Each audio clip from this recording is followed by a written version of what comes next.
They survived the asteroid that killed the dinosaurs. They've walked Earth for 200 million years, almost unchanged. Now they're vanishing in decades.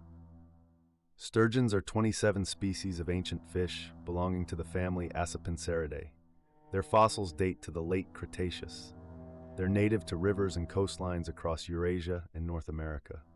These creatures are armored with 5 rows of bony plates called scutes. The largest on record was a beluga female captured in Russia's Volga Delta in 1827, 7.2 meters long, weighing 1,571 kilograms.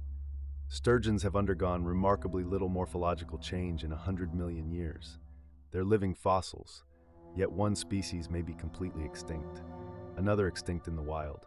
Humans harvest sturgeon roe and process it into caviar, a luxury food. This overexploitation, combined with other threats, brought most species to critically endangered status, at the edge of extinction. A species survived extinction events that killed dinosaurs, ice ages, and millions of years of evolution, only to face extinction from one predator, us. Would you trade luxury for survival? Comment your answer below.